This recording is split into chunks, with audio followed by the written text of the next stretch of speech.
22nd. So not this Saturday, but next Saturday. Very special day in the calendar. The 4th annual Piggy Ice Cream Social.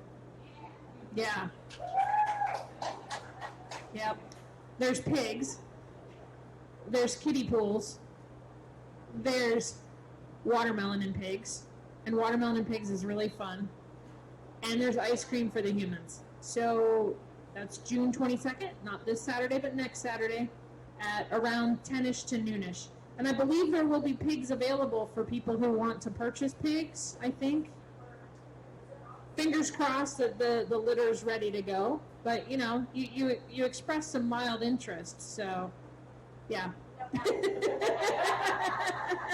No, her. Yeah. Yeah.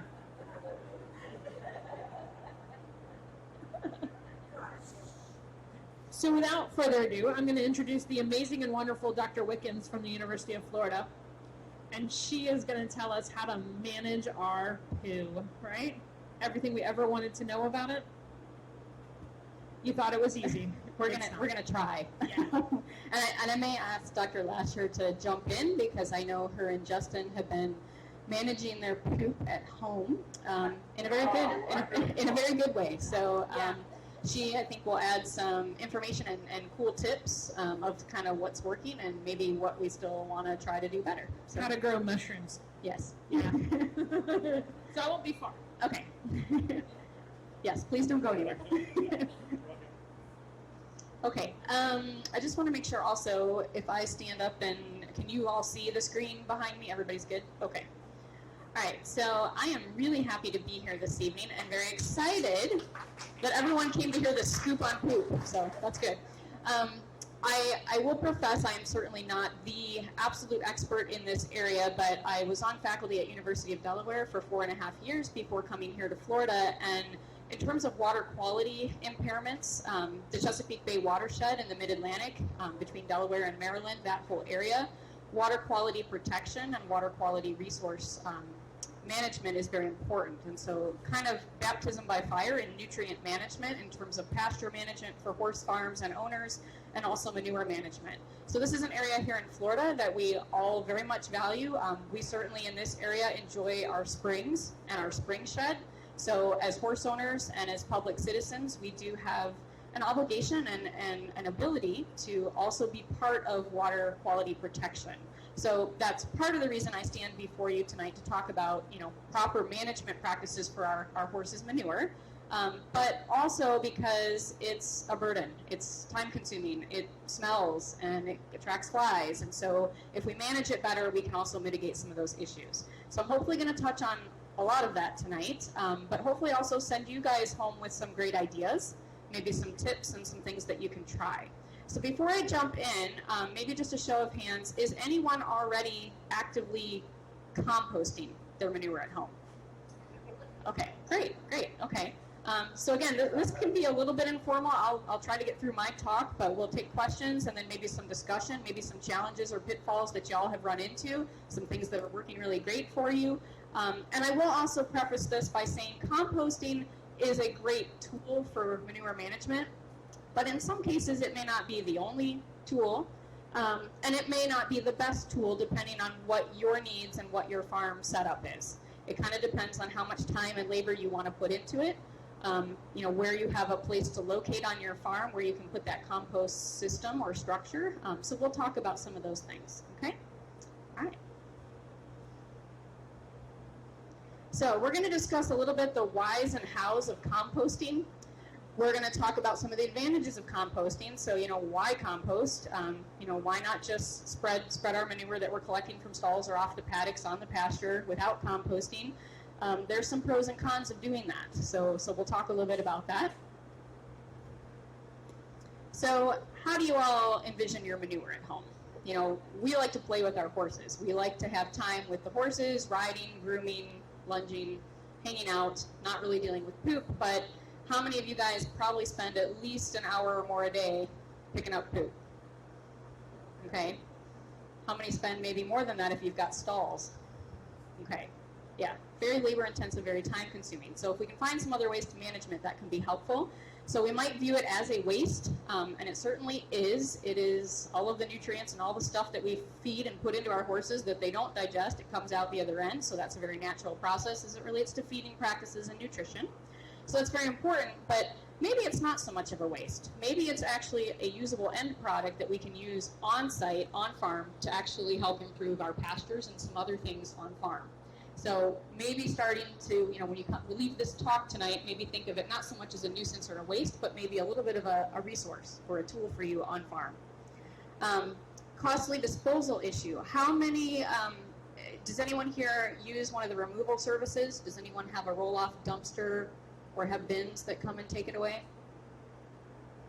No? Okay. Some of our larger facilities, like medium to larger scale equine operations, oftentimes the easiest solution for them to deal with the manure disposal is to have those roll-off dumpsters brought in. There are a couple commercial companies in the area. I think the one that services Alachua County, Levy County, this general area, I think it's called Manure Waste Environmental. They do a little bit of all the different types of environmental waste, but they will do manure removal. But there's certainly a monthly fee. There is a cost associated with having those roll-off dumpsters or having a bin system where they come and collect it. So it is an option, but it can cost anywhere from $180 maybe to $200 a month to have one of those roll-off dumpsters. If you have stalls, they also will bring shavings. So sometimes it's an exchange where they bring bedding, fresh bedding material, and when they come to deliver that, they will haul off your manure. But I'm seeing that usually works for some of our larger scale, larger acreage facilities. For a lot of us that are on maybe 3 to 5 acres with a few horses, that's not necessarily practical or cost effective. So it is a solution, but if you guys have questions about that or want to talk about that, those are some options. All right, so what about a source of disease? If we have horses that are sick, or if we're talking about parasites and parasite management, certainly what's in the manure can also be a source for concern for biosecurity in some cases. We may have some pathogens and bacteria in that manure. So again, is there a way we can manage that better to reduce those risks? And certainly composting would be a way to do that. All right, so we all know that, and I use the polite expression up here, but manure happens, right? So we have the poop, we have the pee, and certainly if we are bedding these horses on spent hay, straw, shavings, typically wood shavings or wood products, we have to think about not only the volume of manure and urine that these horses produce, but we add more material when we're pulling off hay or straw or bedding material and adding that in. So we'll give you guys some statistics tonight about how much your horse is producing. That might surprise you a little bit. But again, we can start thinking of this as a source of nutrients, and I'll show you again some numbers and what we're talking about with some good, valuable nutrients that are in this manure, this waste product. Manure management requires responsible action on our part, so in addition to thinking about storage, we need to think about disposition or disposal. So whether that's truly disposal and removal off the property, or if it's using that material somehow on our property to do a better job managing that waste. Okay, so mount manure, what are we talking about? If I have a 1,000-pound horse, so our typical light breed, horse, quarter horse, Arabian, that's the size of horse I'm talking, this horse will poop anywhere from 4 to 13 times a day. Sometimes more, sometimes less, but just on average, that's kind of a range. And then in total, per day, this animal will produce 50 pounds of manure. So that's the urine and the poop together. So 50 pounds, and that's just from one horse, one day, okay? So what does that mean? That means that this one animal, over the period of a year, can produce up to 9.1 tons of manure. So 365 days a year, pooping 50 pounds a day, that much manure equates to that 9 tons. If you want to visualize this, how many do have box stalls at home? Okay, so if you have like a 12 by 12 box stall, imagine this manure, if you're accumulating that over the year, it's going to fill that entire 12 by 12 box stall all the way to the ceiling of your barn. Okay, that's just one horse. So multiply that by 3 or maybe 10 horses, and we've got a lot of manure to deal with. But as I said, we do have some nutrients in this material. So per ton of manure, it will contain approximately 11 pounds of nitrogen, 2 pounds of phosphorus, and about, well, roughly about 8 to 9 pounds of potassium. So if we're talking about growing pasture grass or maybe adding some nutrients to our garden, again, maybe it's not a waste material, it's actually a nutrient source. It's a resource that we can use because there is some good nutrients in there that the plants can use for their growth and to their benefit. A little bit more than, okay, we're talking about manure and urine, but then again, I mentioned we're adding this bedding material in if we're picking up any spent hay, if we're picking up shavings out of a stall or pelleted pine shavings or that kind of product. So then we have to think about total cubic yards of this waste. And, in a year with this horse, we can get anywhere from, 2.4 cubic feet per day. And then if we multiply and extrapolate that out, we're talking 876 cubic feet of waste per year. So what you end up with, if you're not managing it, is this Mount Manure here, okay? That's not necessarily what we want, again, from a water quality perspective, but also just a management, a nuisance, odor attractant, fly attractant, and so forth, okay? So what can we do? So if we compost, some reasons for maybe thinking about composting are we certainly can get production of a more homogeneous and easily handled material. So instead of dealing with a volume this large and something that's very bulky and very porous, we can reduce that volume and get something that's much more easy to handle, a drier material, and a more soil-like material that's going to be either easier to dispose of, easier to spread, or to do other things with on the farm. Okay, so that's kind of the goal, and that's one of the whys of composting.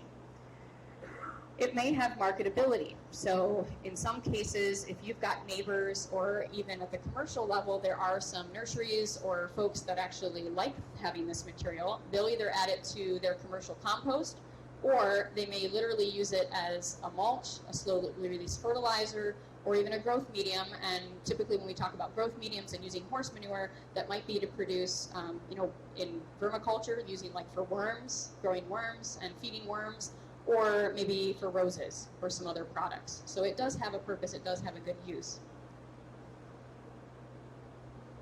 Well-composted manure will lose its odor. It will not smell like horse manure anymore. In fact, it shouldn't if we're doing this right. It will have this very earthy, humusy look and feel, and it will smell earthy and like dirt, like soil. It will also look very rich. When we're composting correctly, if we have the right nutrient mix, we can get a very nice homogeneous finished product that you see in the picture here. The best thing about this is what I already mentioned, it reduces volume. So if I start with a pile this big, I can reduce that volume up to 50%. So instead of Mount Manure, I now have maybe some freestanding piles or some bins with material in it that is much more reduced and much smaller and easier to deal with. Additionally, we talked about pathogens. If I'm composting and I'm heating these piles and actively managing these piles, I'm going to create enough heat that'll help that process of breaking that material down. So that's really the good thing. That's the goal of what we're trying to do. But in that process, if we're heating these piles effectively, I can kill weed seeds. So if I am going to spread that back on my pasture, I'm reducing the risk of contaminating my good pasture with weeds. And then additionally, we can kill pathogens. We can also kill parasites. So again, if you're going to land apply this and put this back out on your pastures where your horses are grazing, you can help reduce a lot of that risk. So that's another nice thing about composting when it's done right and done effectively. So I'm not going to get too heavy into the science of composting tonight. I think that's a little heavy for a Thursday evening discussion, but just to give you guys some idea, obviously this is a very essential and natural process that happens in the environment. We have good bugs, we have microbes that live in the soil and live in this waste material, the manure and the urine. When we pile that up and we've got all this organic material in one place, those microorganisms will naturally start to decay and break that down. If we compost, though, we can really make that process more efficient and more effective because we are feeding and giving the good resources to those bugs to help this process. So it's a way to expedite or kind of speed up this decomposition process. So we start, of course, with our organic matter. So we have our horse poop, our urine, maybe our bedding material. We might even have some spent hay or some other feed that we're adding into there. So we have energy, we have protein for the good microbes, for the bugs. They'll use that and start breaking all this material down.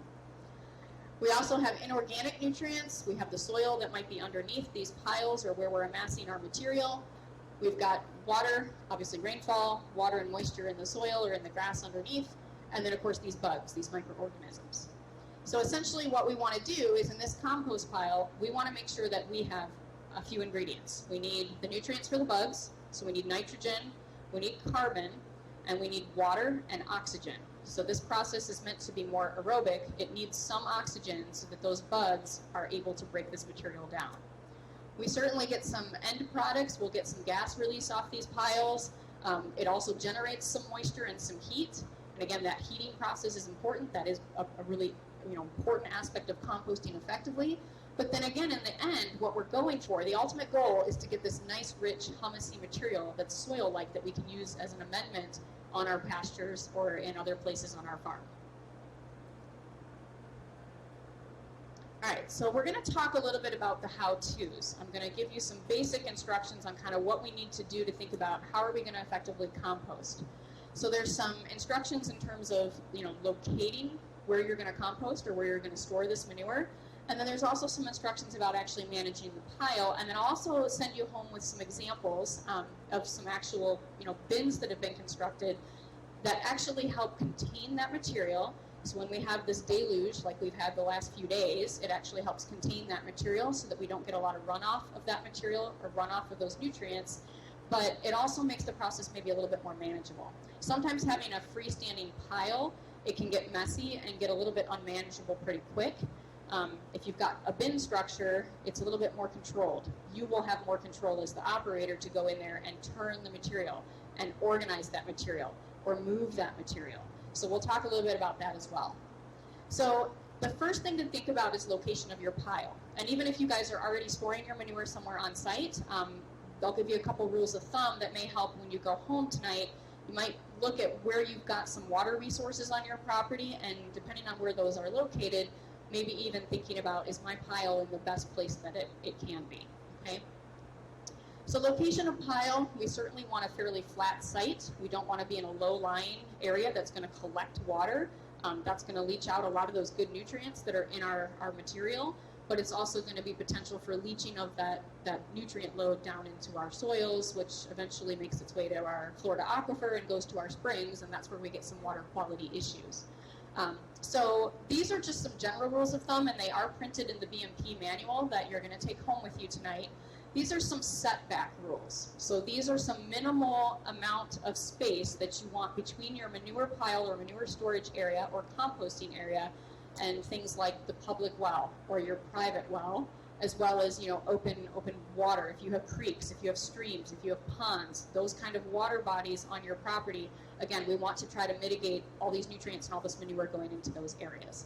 So the general rule of thumb is 300 feet away from public potable wells, 200 feet away from water courses and sinkholes, 100 feet away from your private potable well, and then you also want to be considerate of neighbors. So locating your pile that is, downwind or upwind, not necessarily downwind of your neighbors, so that they're not looking at or smelling your pile and dealing with your manure at the edge of a property line. I'm not sure exactly for Alachua County, but I know in some of our western counties closer to Tampa, they have some pretty strict guidelines. Most of the county's ordinances say like 25 feet from a property line and 25 feet away from that neighbor. So at least at a minimum, that's sort of a general setback. It depends a little bit on the county that we're in. So again, that's something you can actually, you can call the county and you can ask if there are any specific setbacks for your specific location. But those are some good guidelines. So what about managing the pile? How do we get this process started? So one of the things is actually having enough material to start with. So I did just take a walk with Dr. Ferguson down to the manure pile that's here at Spring Hill, and there's a pretty good amount of material that's more mature and aged that's kind of at the back, and then there's some newer, fresher stuff that has just been removed from stalls and put at the front. But it's a pretty good pile, and that's good because if it's too small, we're not going to generate enough heat to get that process going. So general rule of thumb to get this process started is to have at least 1 cubic yard of material. So that's roughly the size of kind of like your traditional square washer or dryer, like a washing machine. You need at least that much material in a bin or freestanding in a pile to start generating enough heat to help those bugs start to break this material down, and also again to generate enough heat to kill your weed seeds and your pathogens, okay? So starting with enough material is important. And as you first get started, you may notice that your piles, if you stick a thermometer in there, maybe they're not heating up right away. And that's okay. As you add more material, it'll start to help that process break down. What about temperature? So I already mentioned thermometer. When we're talking about manure management, probably the best thing for y'all, these are a little bit more robust. This is a long stem, more like a commercial compost thermometer. You can certainly go really inexpensive and get just a little stemmed thermometer at your garden store or at like Ace Hardware, for example. But we're talking about lots of manure, and a lot of us are going to be managing this with maybe a front end loader or a tractor with a bucket. And so having something that maybe has this PVC covering on it, something that's pretty hardy, so if you knock it with the bucket, or you're not going to break it. So these are really nice. Not only that in terms of robustness, but you can also stick these nice and deep into the pile, and you can take measurements from a couple different places within that pile to see how your piles are heating. Because that's part of the troubleshooting, that's part of the art of composting, is actually seeing, are we generating enough heat? We want to have piles between 130 and 150 degrees Fahrenheit, and we want to maintain those temperatures for roughly about 2 to 3 weeks. If we see the temperature drop too quickly, or if we're never getting there to those types of temperatures, we probably don't have enough material, or there's some other troubleshooting things we can do. Maybe the pile is too wet, maybe it's too dry, maybe we don't have enough carbon material or kind of the brown waste, the brown material like the bedding, and we can add some of that.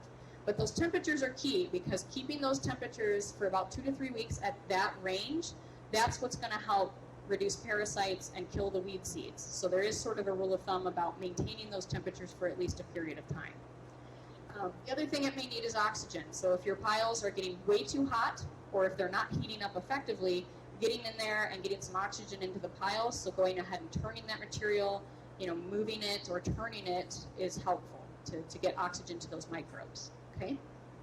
So we can turn mechanically, we can turn by hand, depends on what equipment you have at home. If you do have a little front end loader or a bucket with, a bucket on a tractor, it's probably the easiest way, the least intensive labor way to get in there and aerate piles.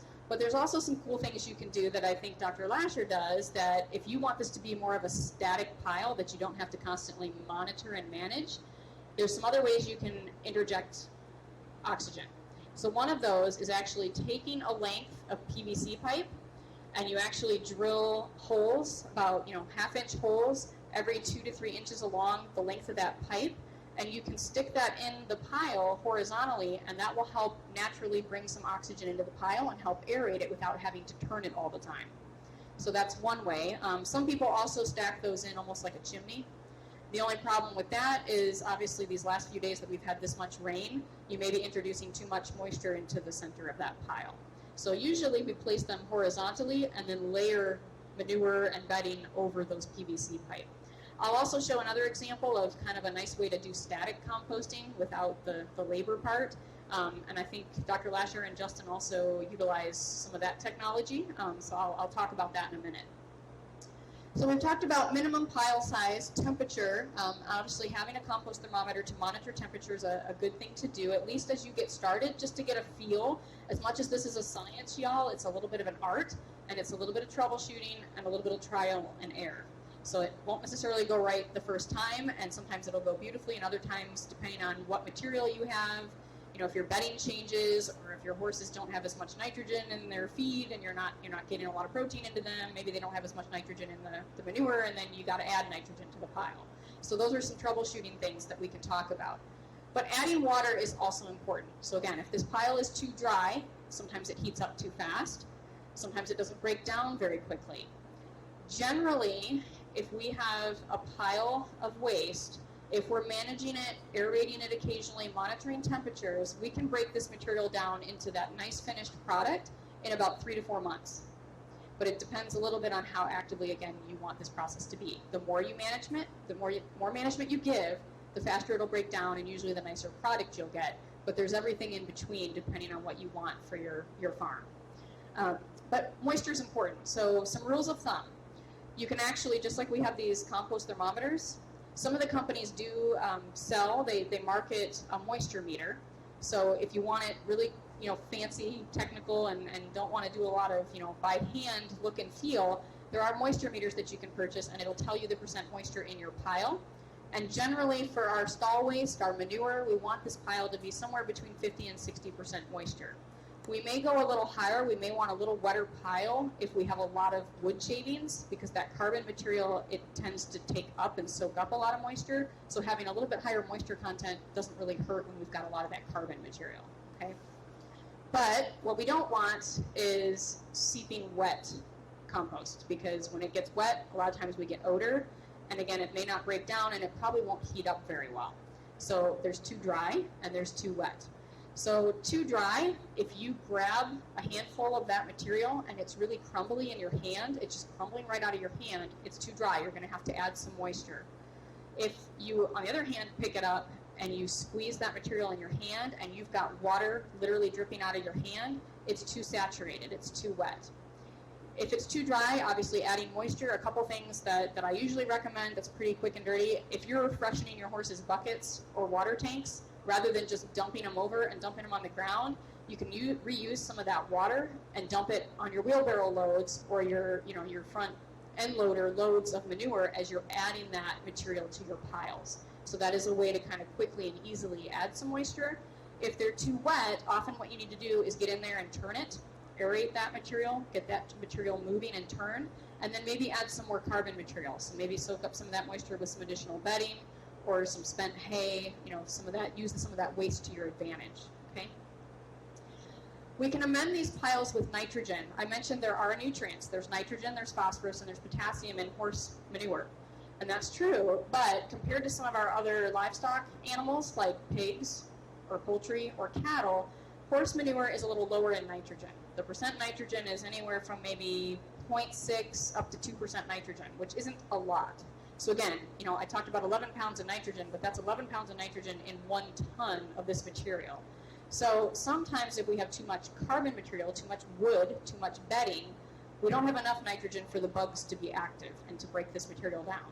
So one of the ways we can fix this is, actually a great way to fix this is, how many of y'all have backyard birds? Does anyone have hens, chickens at home? So poultry litter tends to be pretty high in nitrogen. So it never hurts to add some of that poultry litter in, incorporate it into your horse manure piles. That'll add some nitrogen, and then it'll also help you keep your coop clean and clean that out once in a while, and then you can just compost that together.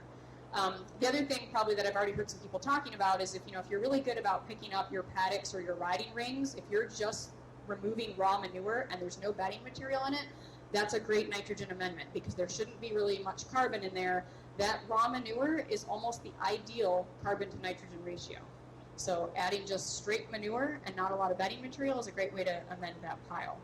There's also some things you can do with adding literally, if you're going to purchase commercial fertilizer to put on your lawn or to put on your pasture, you can even incorporate some of that nitrogen, that commercial fertilizer, into your piles and incorporate that in to boost your nitrogen levels. As a general rule of thumb, the carbon to nitrogen ratio that is ideal for composting is about 25 to 30 to 1 parts carbon to nitrogen.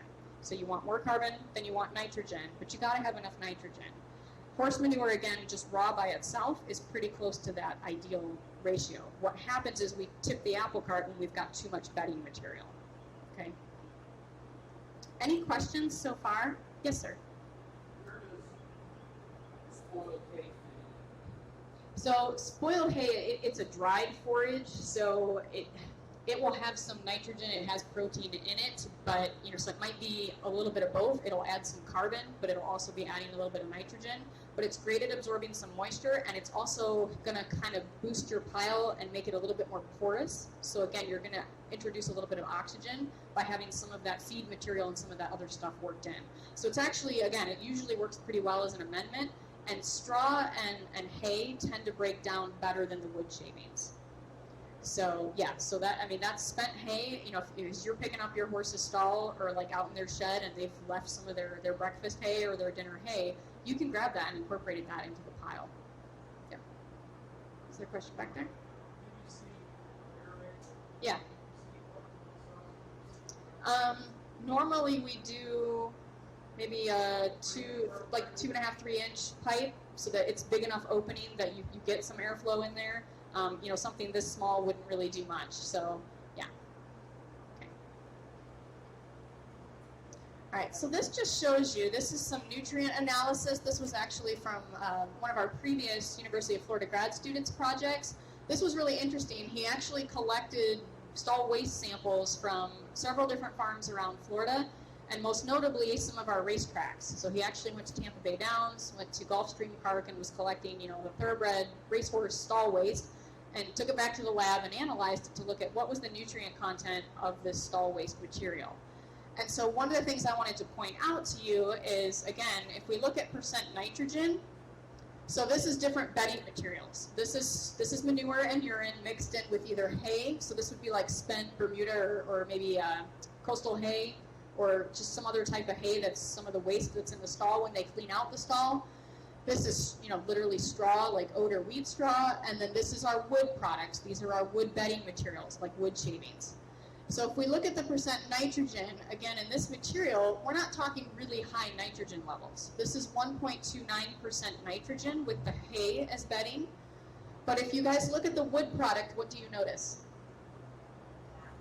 Yeah, so we actually, we dropped that nitrogen content of that material down by almost half. So we don't have as much nitrogen in there. And so then the thing to really look at is this carbon to nitrogen ratio. Again, there's kind of an ideal ratio that we're after for effective and efficient, you know, quicker composting. And if you look from the hay to the straw to the wood, again, what do you notice? So here's our carbon to nitrogen ratio with hay in the pile, all the way up to wood shavings. And what do you see? That carbon to nitrogen ratio gets pretty high. We've got 77 to 1 compared to 33 to 1, and that 33 to 1 is pretty darn close to ideal for good composting. So that's just sort of to show you, like, you know, if we have different bedding material, or if we're adding a lot of that bedding material, we really drastically change the material that we have to work with to effectively compost, and that can create some challenges. It takes longer to break down. We have to manage it more and more frequently. So that's just sort of to show some of those numbers. So again, what we typically think of compost as doing, we do call this a slow release fertilizer. There are some nutrients in here, but they're basically in a form that's more stable and that's going to break down as we apply that to the soil. And then again, we've got microbes in the soil that are going to kind of act and help slowly release those nutrients. So that's a good thing, but it won't necessarily replace commercial fertilizer if you guys are really trying to get good growth out of your pastures. You wouldn't probably be able to use composted material or even, you know, raw stall waste or manure as your only fertilizer source if you're really trying to manage good growth in your pastures, because again, it has nutrients that are valuable, but they're not in very high amounts. What compost is awesome for is it's a great soil amendment. We all know that our soils here in Florida are very, very sandy. We have very little organic matter in those soils, so the water goes right through it. It's very hard to grow grass on that material. So the compost, over time, if we incorporate that and spread that and put that on our pastures, it will help add some of that organic material, that organic matter, back into our very sandy soils. That helps increase water holding capacity, and it does introduce also some of these, you know, nutrients that will help. So it's probably more valuable as truly as a soil amendment, not necessarily as a fertilizer, but it will act as a slow release fertilizer. So sometimes you'll get the most benefits after it's been applied and kind of sitting out there for a while. It's not necessarily an overnight, instantaneous kind of thing. Okay.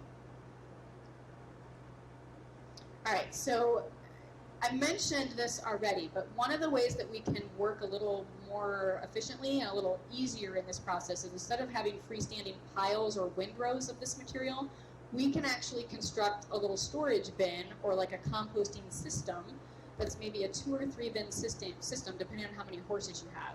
So in your BMP manual, it has the exact same example that I have up on the screen right now, but it walks you through. So this is an example with 2 horses on a property, and you remember how long I said it takes most of this material to break down? About, yeah, a couple months, maybe 3 to 4 months. So what we're trying to do is, based on the number of horses, based on the amount of manure that they produce and that we have to handle, and then based on how much storage capacity, so roughly how much time it's going to take to break down and be able to utilize or spread this material, we're trying to set up a 2-bin system to manage this material. So if I have 2 horses, We can calculate the volume of manure and bedding that's generated each day from that, from those 2 horses. We look at our total storage capacity. So if we want 120 days of storage capacity, we look at the amount of manure generated, we multiply that by the amount of days that we need storage, and then we can calculate if we have a 2-bin system, if we want to build, a 3-sided structure with a divider so that we have 2 equal-sized bins. I know that I need basically 480 cubic feet of storage space, and so divided by the 2 bins, I need bins that are 240 cubic feet, and then I can break that down and figure out what bin size I need for each bin. Okay? We can extrapolate this to more horses if we want. So, there are a lot of people that have a 3 or 4 bin system. The nice thing about the bins is, especially if you have a tractor with a bucket, it's a lot easier and a lot less labor intensive to be able to move that material into these structures and then turn them and manage them. And then the great part, again, from a water quality standpoint, when we got these rain events, it's not totally leaching out everywhere. It's not running off and coming away from your pile into other areas. It's going to kind of retain that in that area.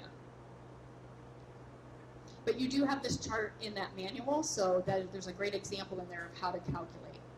So I think the easiest thing is to kind of show you guys a little bit, just from some examples on farms here in Florida, what some of our smaller acreage folks are doing and being successful with. And again, we've got some folks that they go really big and fancy, and they have the time and the money to construct, a very fancy kind of setup or system. But we have a lot of folks that want to stay more inexpensive and very user-friendly and practical, and that's awesome. So I've got some examples of both. The example on the left here, this is actually a little bit more what I would call a bugs and whistles compost 2-bin system. They have laid impervious surface, so they put concrete under there. It is a 2-bin system. They're a little bit larger bins, but then it's right in a great location as far as it's right behind the barn. So as they're cleaning stalls, they don't have to walk very far to dump their material. And then you'll notice they just use a tarp to cover that material. So that's a little bit, again, of an art. We're doing some on-site composting with some small-scale equine operations in an equestrian neighborhood in Ocala right now. It's one of my grad students' projects. And we're looking at, after rain events, how much nutrients do we actually see leaching underneath the piles and running off from the piles. And certainly after these big rain events, we're seeing a lot of nitrogen in the form of nitrate and some of the other nitrogen constituents really leaching down through these piles. And of course, that's going into the soil, but we're losing it from this material. And that's not what we want to happen. So in the manual, it does talk about the benefits of covering, and it is important to cover. But again, one of the other factors, one of the other ingredients is moisture. So if you constantly keep your piles covered and never let it get a little rained on or let water and moisture get in, then we run the opposite problem. So it's not necessarily that you want to cover these tight. You want good airflow across your piles, and you don't want all the moisture out of these piles. But when we have this much rain, it's going to be really hard to compost if it gets that wet. And then we are losing those nutrients, and that can create some issues. So covering it temporarily with a tarp is the cheapest, fastest, easiest way to do that. But I do want to point out that, again, they've kind of run it from the roof down to the bottom of the structure so that there's still some airflow underneath that tarp and behind that material. This other picture then, this is a small acreage farm with about 8 horses total. So they've built a little bit bigger system. They've got 3 bins that they rotate their material from. But basically, they went a little bit less expensive. They did just find a flat area on the property. They laid this 3-bin structure on that flat area. But you'll notice what's in the front of those bins. It's like rubber mats, almost like stall mats. So I think they actually have some of those underneath the pile, and then they have some at the front. And again, mostly that was to kind of create an impervious surface so that you didn't have a lot of leaching of these nutrients down beneath. I think it also made it easier to manage, though, because when they take the bucket in there, they're not scraping the bottom of the soil and the grass. They're kind of sliding across the mat. So from a management standpoint, that was something they decided to do instead of pouring concrete and paying the expense of putting concrete down. But it kind of serves the same purpose, with the caveat that obviously, unless they're interlocking mats, maybe you have some gaps or some cracks, but it's still kind of the same idea. But this is a nice example of, again, using a tarp just to kind of keep the material covered, to keep some of the rain off. Also to help heat the piles a little bit. Certainly we've got great hot weather and sun here in Florida, so that helps these piles heat up. But sometimes having that blue tarp over the top too helps that pile generate some heat. The idea with the 3-bin system then is you've got usually one bin that you're just putting fresh stall waste, fresh material in. You're not necessarily actively composting at that point in that bin. You're just adding and assembling your material. Once you've got enough pile, then you can start moving it, and a lot of times what works really well then is you take that material with your front end loader or with your bucket, you move it to the second bin, and so then you can start aerating and checking temperatures and moisture and really cook that pile, while at the same time you can use bin 1 again to start creating a fresh pile. And then eventually you can take bin 2's material, move it over one more time into the third bin, and that can be your more finished product that then just kind of sits there and cures. And then that's the product that you would land apply or spread on your pastures. So again, it kind of helps you prioritize what stage of composting your material's in, and it helps you manage that a little bit in a more controlled way. So I like these examples. This is also a great example of using resources already laying around your farm and in your barn. How many of y'all have old fence boards, posts, stuff laying around? This is a great way to use that material. So they didn't go buy anything new. They just used, materials that were laying around the farm and constructed 3-bin systems. Both of these systems also incorporated that lattice work. So they just went to Lowe's or Home Depot and bought sort of a cheap garden lattice work. That's great because it still helps contain the material, but with all the holes and openings, it's great for oxygen and airflow. This is also a great example. If you look at these 3 piles here, so the first bin, you see the fresh material. The second bin is sort of that more actively composting material. And then if you look at bin number 3, that's our really nice finished soil-like product. So that's kind of the stage that you can see this material in as you manage it. The other thing really cool about the first one, so the picture on the left, they've incorporated slats into the post. So those rails, those boards, lift out. So once you have your material in there, they can fix those boards so that they slide into the post so that your material isn't falling out or coming out. So what that allowed them to do is actually pile it and stack it higher, but they've got gaps. So you still have some airflow in between the rails or the boards, but it's a great way to contain that material. But then when you want to add more material, you just slide the boards out. So they've grooved those posts so that they can do that. This is an example of one of our project sites in Ocala. So this is in an equestrian neighborhood. This is a 4.5-acre property with 2 horses right now. They constructed a 3-bin system. So at the time they constructed the bin, they actually had 4 horses on the property. So we calculated it based on 4 horses and stall waste. But it's been amazing for me to see that with only 2 horses, they're still picking their piles up every day off of their paddocks. They have several small paddocks. Just with 2 horses, they now have filled pretty much every bin. So again, it just gives you some perspective of there's a lot of manure there. And I'll show you a kind of an after picture of where they're at now with this process. But when they first got started, you can see they just started putting fresh material in the first bin, and then they started rotating and using all the bins to manage their waste. This was about a $1,500 project by the time they were done. I mean, they did go buy new boards. They used some material, fresh new materials. They call themselves, if I can say this, half-ass construction. So it's 2 neighbors that are like really good buddies, and so they helped each other construct their bins. So they did this in like a weekend. They built this structure in like 2 to 3 days, and it's working pretty well for them. So this is that same site. So this is the 3-bin system at this particular couple's property, and this is with it in action. So this was several months after the bins were constructed, and now they've got their fresh sort of, initial pile where they're amassing their material. They've got their moderately composted cooking material that they're turning more often and checking temps and making sure the moisture is good. And then they have their third bin that's more their finished final product. This was kind of a nice shot because it shows you what it looks like in their bins, but then we were collecting samples that day, so my student took some samples and put them in the different buckets. So you guys can see like the apples. I mean, like the fresh material has solid horse apples, and you can see a little bit of spent hay and some other material in there.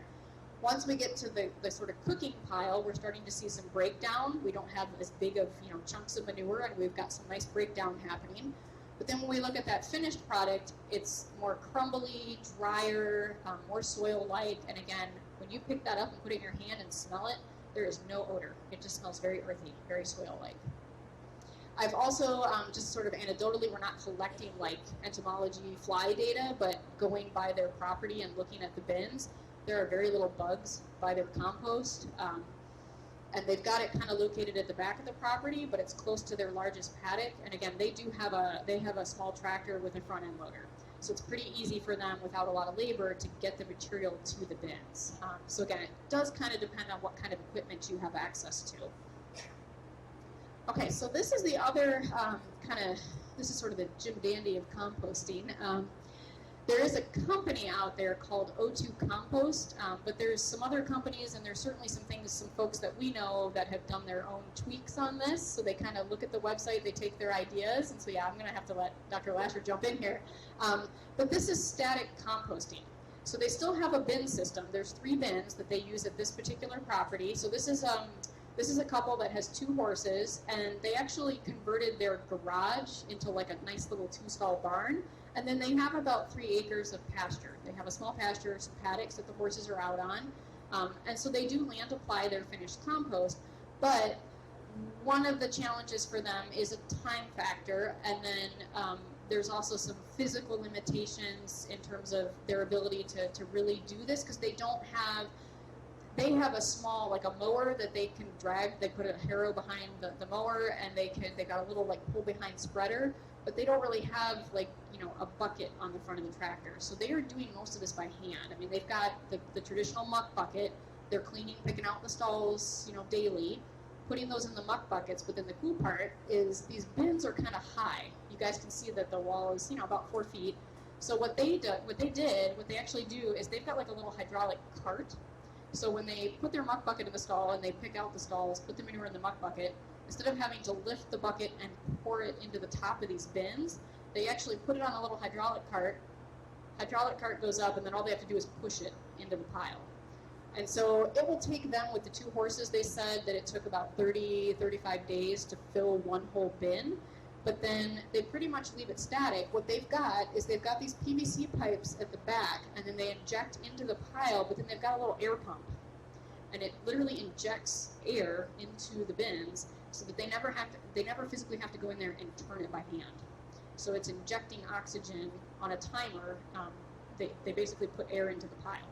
So that oxygenates it, keeps air in the pile without having to physically break your back turning with a pitchfork or getting in there. So that's worked really nice for them, and they get a pretty nice finished product that then they land apply on their pasture. So I talked a little bit throughout already this evening about when things go wrong. So how can we troubleshoot? What if we're composting and we're not really happy with the end product, or it's just not working really well?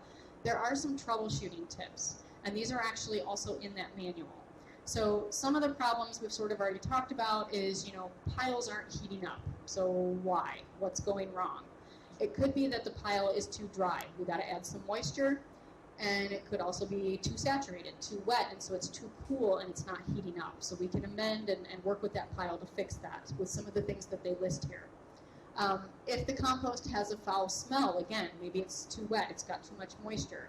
Adding some carbon material and aerating it will help with that odor problem. Composting pile doesn't seem to be breaking down well.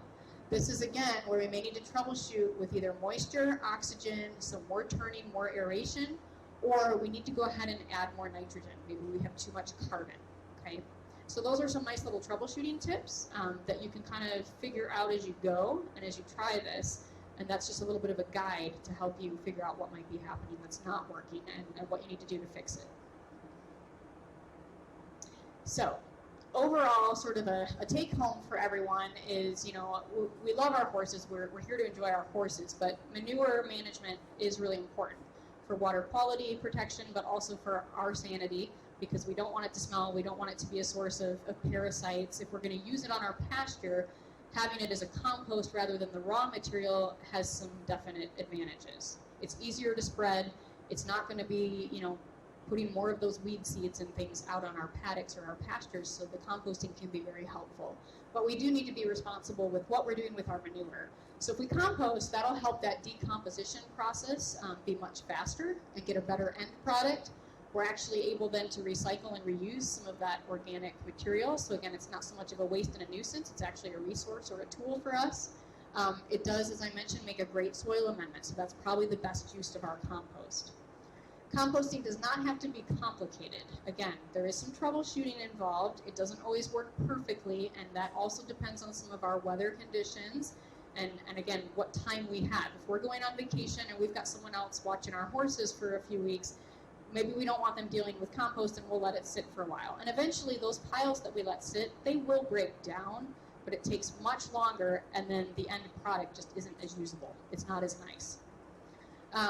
Monitoring piles and making adjustments to improve the process. So that's where, maybe having the compost thermometer, at least as you get started, to kind of track your temperatures. Are you getting enough material? Are you managing it well enough to get those heated temperatures of 130 to 150?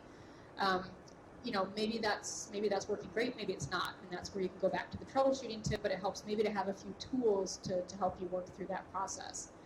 There are many resources available, so one of the ones that you're going to take home is the Small Scale Horse Operations BMP. The Department of Environmental Quality, IFAS, so some of our extension folks worked really hard to try to create some very practical applied management tips and tools, especially for our smaller acreage farms. There's also a larger scale equine BMP manual that FDACS, Florida Department of Ag, has put out. But some of those, they're really the same principles or the same concepts, but they're meant to be applied at a little bit larger scale.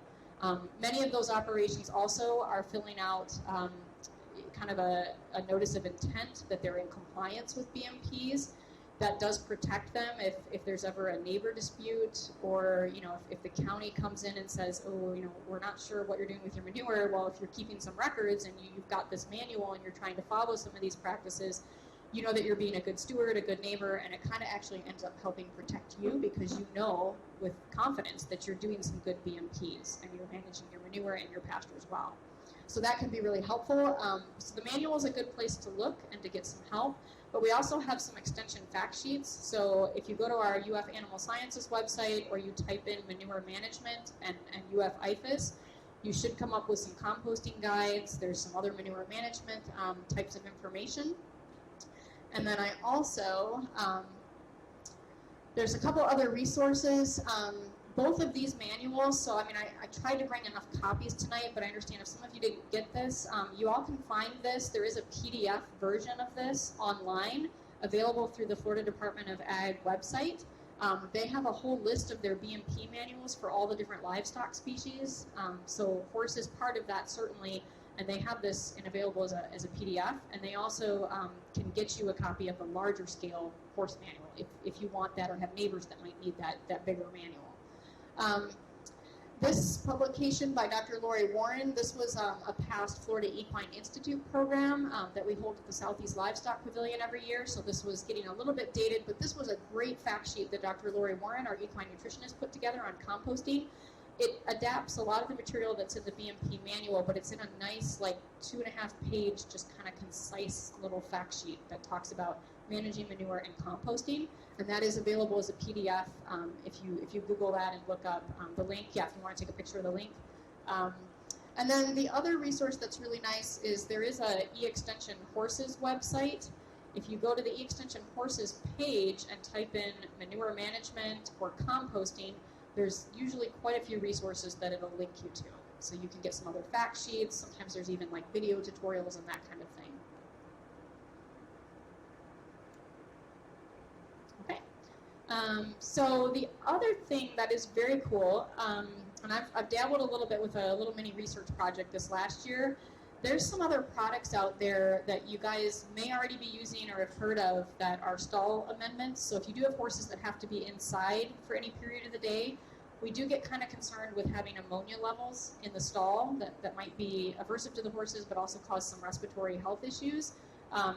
So if you are doing something like trying to trap some of that ammonia, I'd love to do some work with this because I'm not sure quite what this will do, but one of the products that you guys probably are familiar with, and again, with my extension hat, I'm not saying that one product is necessarily the go-to, but just as an example, there's a Sweet PDZ product. It's a mineral. It's a zeolite product, so there's some other brands or some other kinds, but that's an example of a product that when you sprinkle that on the bedding or in your stall, it's going to trap and absorb some of that ammonia, but the way I see that is if you're letting less of that ammonia kind of billow in the barn, if you're keeping it in your bedding material, then when you compost and you're managing that waste in a compost system, it's probably going to help you keep some of that nitrogen, because if it goes to ammonia and it goes in the air, we're losing some of that good nitrogen. So that's actually, it's good for the horse, but maybe it's actually going to give you a little bit better product. I haven't seen any data specifically on that, but it's at least a theory of mine that if we're keeping some of that ammonia in there, we've got more nitrogen in the product. The other thing is fly control. So one of the things that Dr. Lasher has tried and has worked awesome for maggots and fly problems is sodium bisulfate.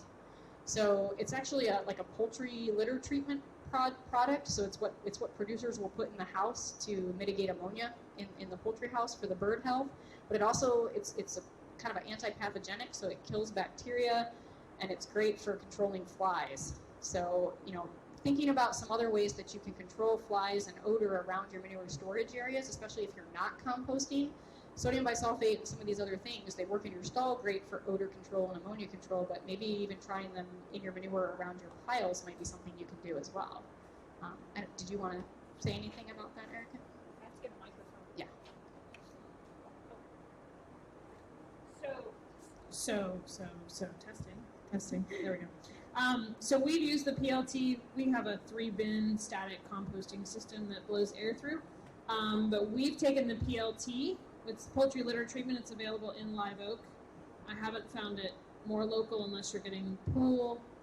It's a Pool acidifier. Yeah, Pool acidifier. But if you can get up to Live Oak, it's like $4 for 40 pounds. If you buy Pool acidifier, it's $12 for a pound. So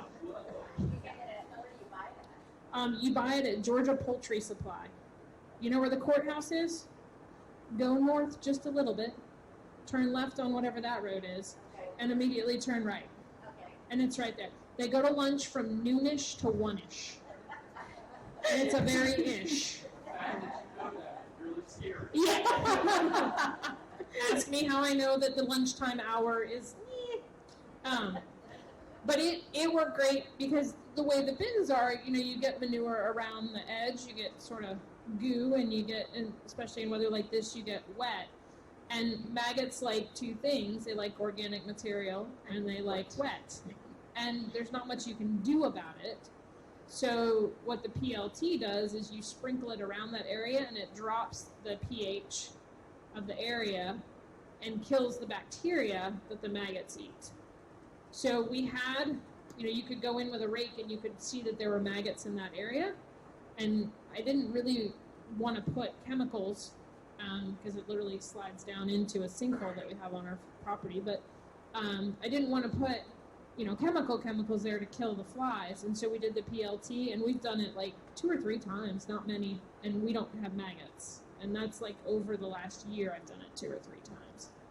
The other thing I did is I have a horse who likes to make tea, hay tea. It's very nice. Love it. The flies love it. And so where he makes his tea, he drops that nasty alfalfa water, and it goes underneath the mats. When you pull up the mats, tons of maggots under there, and I can't manage that really well, right? So I take the PLT and I sprinkle it against that wall right there, and as he makes his hay tea, it drains down in and no maggots there. The other thing the bins have really done for us is I know where my flies are coming from. Yeah. Like they're all coming from right there. So our fly predators, when they come, I literally just put them around the bin. Fly predators are lazy.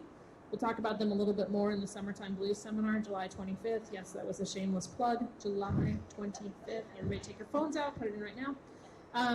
But I know where my flies are coming from, so I don't have to guess. So I just go to my bins, I spread them around.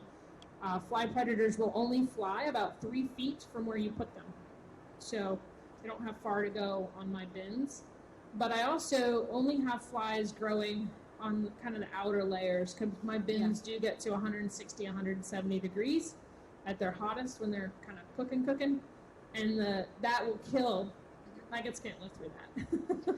So that's the other benefit of aerating and rotating piles, because that outer crust, it does sort of form a crust, and so that is where the flies like to be, and so then you want to turn all that material periodically into the center of the pile where it's heating up. So that's really the whole point. But here's the tractor at Dr. Latcher's house. Yeah. Right there. Yeah. So so that's where we went with the aerated compost, where we have a pipe that runs underneath, and we have a bounce house blower that runs 6 times a day, more or less, 6 or 7 times a day for about 3 minutes. It's really exciting in the winter because you get like steam. It's so fun. But that way, I don't have to turn it. I just have to empty it. And by I mean we. And we can. Somehow there's always an emergency. Oops. But we've noticed we have a sandy area. You know, the horses come up to the front of the gates, and they always make that sandy spot there. And so we have one that we've really been working on that area, and we've been putting the compost there. And I mean, even though it's at the gate where the horses still come, like we have grass growing there right now, like for real grass. And I've lived on this property for 13 years and never had grass right there. So it's impressive. Yes, Sally. Okay, so it's a little off the subject, but you can use compost pile for your hot water system. You can actually lay a pipe in there. Yes. You can use the compost system for your hot water. Yeah, you could. I haven't quite figured out how to get it. I'm not quite that industrious yet. Yeah, I was going to say, I just saw something on that today where they put their pipes in and it's generating enough heat to heat the water. And so I think that's awesome. But I don't, the logistics, like the technology of it, And I also put all my, well, it's not mine because I don't cook, but all the kitchen waste goes in there. That's why we let my mom live across the driveway. She does all the cooking. All the kitchen waste goes into the compost bin as well. And that's another, and I didn't mention that, but like if you need to get more nitrogen in the pile, certainly adding green waste and some kitchen scrap, I mean, that's fine. I mentioned, adding poultry litter or some other, like if you have some cows at your facility or a neighbor has cows and they want to give you some of their manure and incorporate that, that's great. I guess the only thing, you do have to sort of think about the end use, because like the one site we have, they are incorporating some of their dog waste, so their dogs are kind of out during the day in their immediate yard area, and so they are picking up their dog waste and incorporating it into their horse manure, but again, they're just putting that back on their pasture, their paddocks. They're not putting it on their garden vegetables or things that, in terms of pathogens and things. I mean, people do compost their cat and dog waste, and that's fine, but I'd probably still be a bit guarded of the end use of that. I don't know. Yes. Well, the 3-bin system, why are people moving from one bin to the other as opposed to just rotating usage? In other words, start this pile, distribute this pile. When that pile gets full, are you just doing it to turn it over? Some are doing it just to turn it over. The other aspect of that is, especially if you only have a 2-bin system, the other bin is really more that finished product that's then just going to kind of sit there and cure for a bit longer. So it's like they have that storage capacity to kind of move that material over and just keep that stuff there until they're ready to spread it. So, you can, there's some people that just kind of actively have 1 or 2 bins going. They don't necessarily use all 3 bins. There's other people that do use it as a moving, because then they know that that's at least one time that they're managing it and turning it in the process of moving it. So again, I wouldn't recommend that if you're muck bucket, pitchfork, shovel, but if you've got some like light farm equipment, that's easy to do, and that's what works for Jim. Like this farm that we're at, that's what he does. I have 3 piles. Yeah. And I let them get quite large. And it's been my experience that when they get large enough, They break down. The advantage to the turning them is they cook so much faster. And that's what we found when we added the air injection. Like our piles just cook so much faster. And that's what we really get out of it, is that then we can do a 3-bin system with 6 to 8 horses in the barn. And I can go through much, like I can use a lot less space, and we fill one has got air actively going to it, and then one is cooking, and we can empty it every 90 days. So we couldn't do that with the piles. Like the piles we have here, we don't do that. The neighbor down the road, when he works on the road, he comes in and turns our pile. But that happens about it'll happen this weekend after all this rain. But, it doesn't happen on a consistent basis at all. And it takes us about a year to make a pile. So one thing that I have to mention that I haven't yet. So how many of you do use some herbicide on your pastures for weed control? Okay. So Also your hay. yes. So when we purchase hay, we can have the conversation with the hay producer or the dealer that we're purchasing from and get some information on what herbicides they use, or most of our hay producers, if they're producing a good quality hay, they probably are at least at some level using herbicide to control weeds in their hay fields. So one thing to keep in mind, there are a few products out there.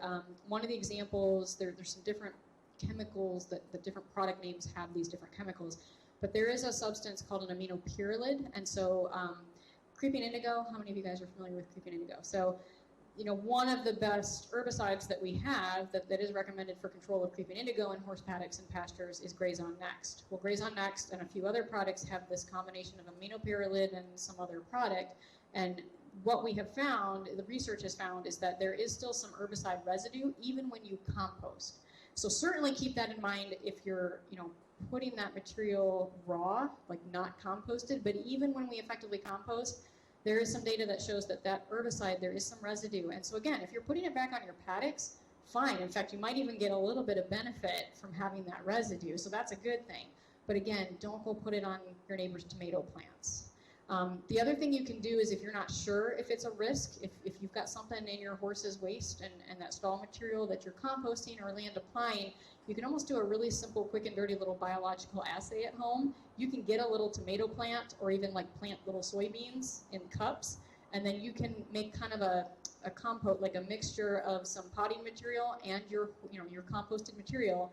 Mix it, grow that soybean or grow that tomato, and then you'll look at leaf wilt and you'll look at the health of that plant. And it's your own little home assay to figure out, ooh, you know what?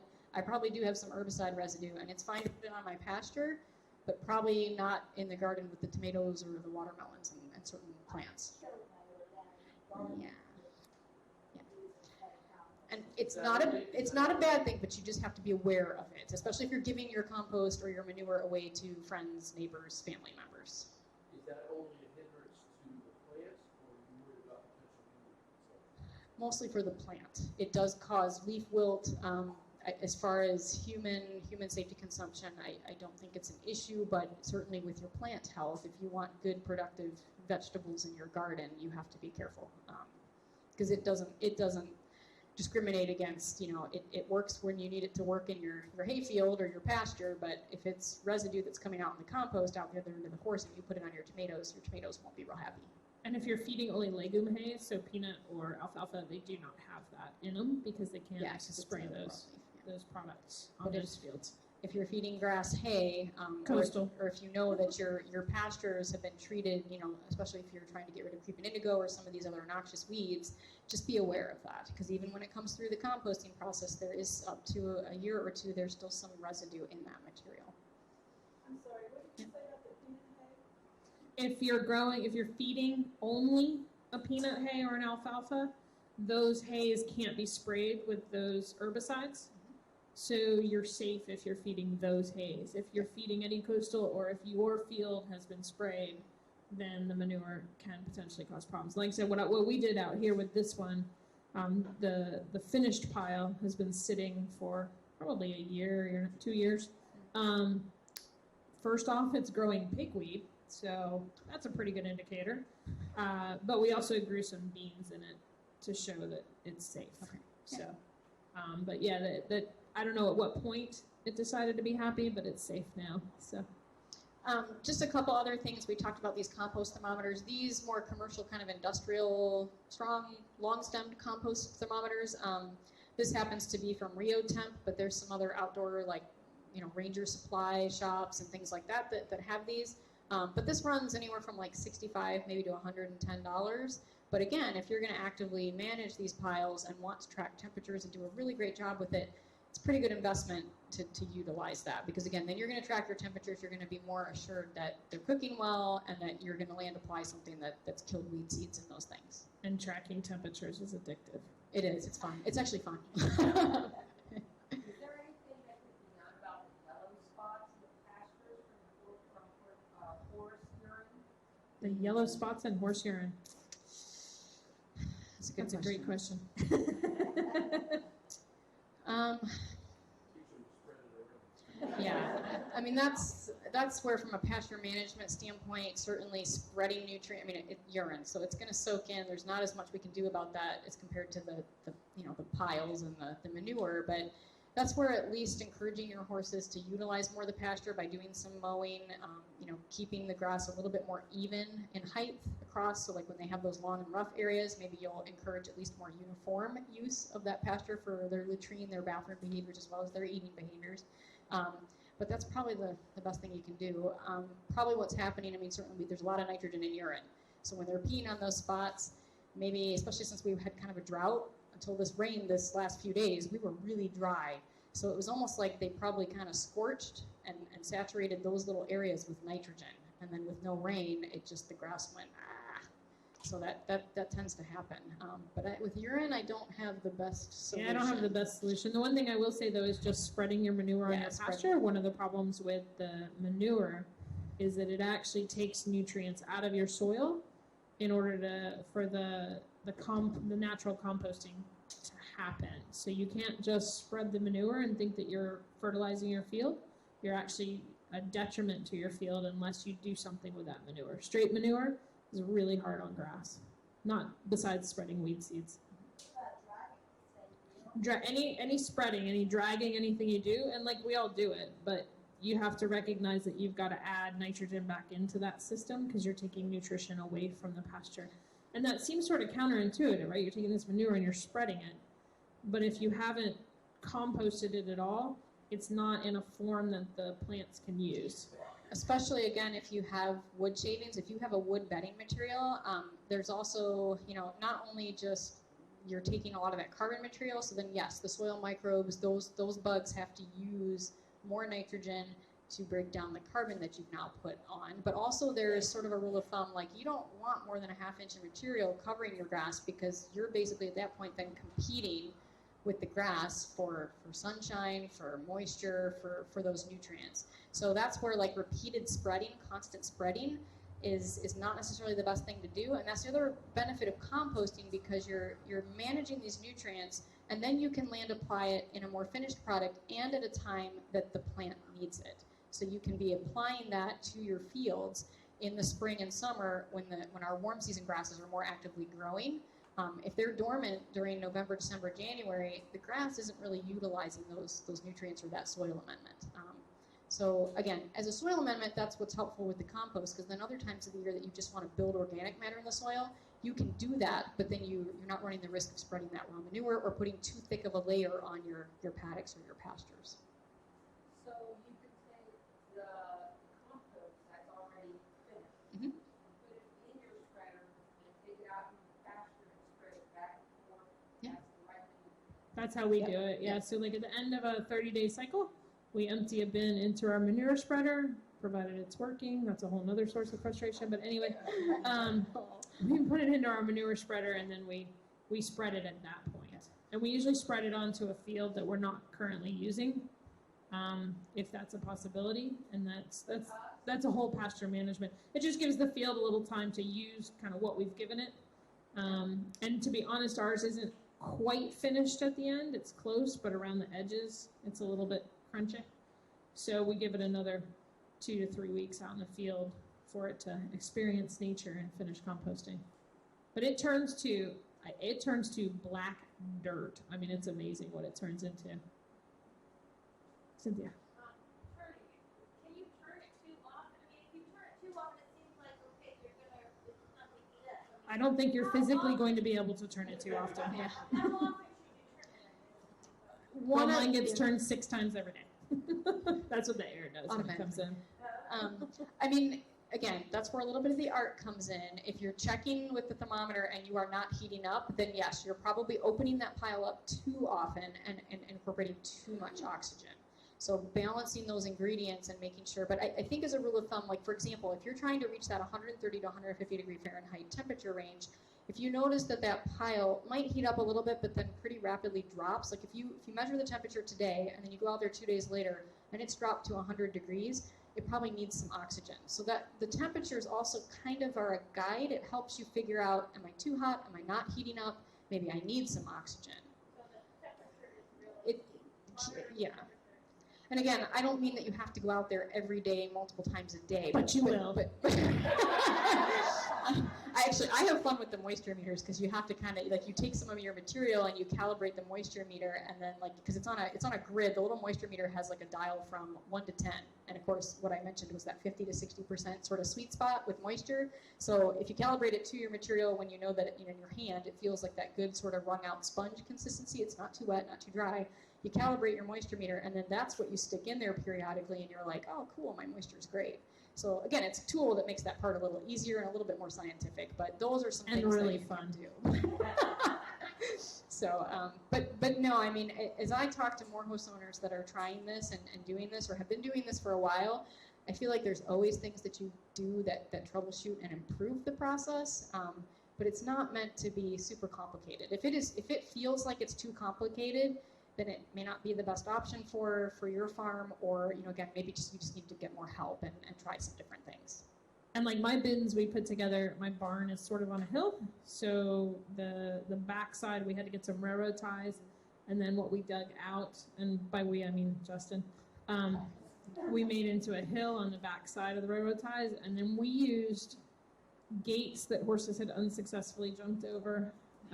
Some fencing material, like we just, if you look at my bins, they're relatively random. The only thing that we use the railroad ties on the back side, and then we set up a slat system on the front side, because we actually fill it from the back, and the slats kind of keep everything in. Yeah, so we roll up the hill, dump it in. It was a learning curve. It definitely was a learning curve. It took us a year to get it right. Yeah, it took us about a year. Like we'd undo a bin because you don't really know for 3 months. So you undo a bin and you're like, well, it didn't go like it was supposed to, and you change some things. One of the biggest things we changed is we went to cardboard bedding, and that has helped our fungal production, because you really want some fungus, you want some nice mushrooms, you want all kinds of stuff in there, and soldier flies are your friend too. I found What that have out. you been using prior? We were using the pelleted bedding prior to that, and we now use a combo pack of the pellets and the cardboard, because the cardboard is a little slow to suck up the urine, and it's not as absorptive as you'd like in the compost bins. So we do a combo of, we put the pellets on their wet spots, and then the cardboard is the bulk of the bedding, and then that all goes into the manure, the bins. And this is the actual temperature probe, so we just have this PVC cover on it. So again, if I leave it in the bin and I accidentally bump it with a piece of equipment, it's got some protection, because once the probe does get compromised or damaged, it won't be accurate with your temperatures. But if you guys do want to try the compost thermometers, we've even got, there's some resources, great resources out there of like how to do a little home calibration with your thermometer. So making up an ice bath, like a 36 degree, water bucket that you can calibrate your thermometer, kind of a quick and easy way to make sure your temperatures are accurate. So yeah, it gets kind of fun. I got it. I answered your question. Look at that. How about that? But it's certainly been a learning experience. But I'd say my pastures are much better off for my learning experience. They are a lot happier than they were. And we, while you don't necessarily, I realize it's a slow release fertilizer. We actually haven't fertilized, and since we started it a year and a half ago, 2 years ago.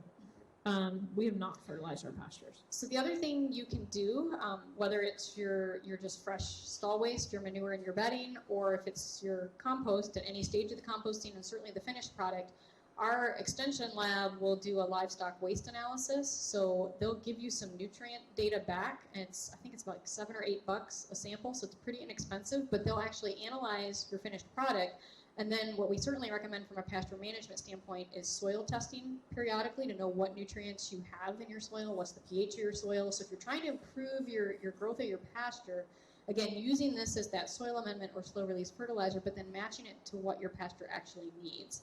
So usually, they'll analyze your livestock waste, your horse waste, but then they can take a tissue sample of your Bahia grass in your field, and they can tell you, how much potassium, how much nitrogen, how much phosphorus, and they can kind of help, our county agent can help you kind of navigate, what do I actually need out here? So will the manure or the compost do it for me, or do I need to kind of incorporate some other material?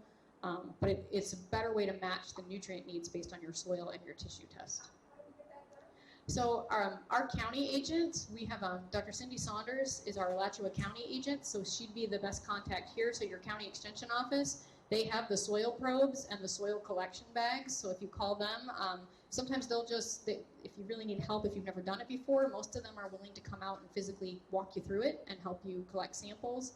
But at the very least, they're a good resource. They can get you the soil sample bags, and they can kind of still, at least on the phone or somehow, walk you through the process. But that's a great way to match the nutrients that you're getting from your manure to what your pasture needs. But they will analyze that. County extension agents are I awesome. just did that, and the guy that come out was outstanding. I mean, I do it for you. Did all of them. I paid $8 because I did 3 different pastures, and any nitrogen and potassium. Molly, who was that? Who came? He's a new guy that just. Oh, the new just guy. started? Yeah, Yeah. a new guy. I should know his name. I've met him once, but Just call and ask for the new guy. okay. And he loves it if you got the golf cart, not make him walk. Okay. Golf cart. Yeah, no, that's what we're here for. UF-IFAS is here to help you all troubleshoot and do those things. And our lab is fairly cost effective and will help you actually look at, what do I have in this compost and what do I need to apply. And Dr. Wickens and I can talk compost all night long, so we'll be around to answer any and all questions that you guys have. So I just want to say thank you very much Thank you. for educating us on how to handle our shite.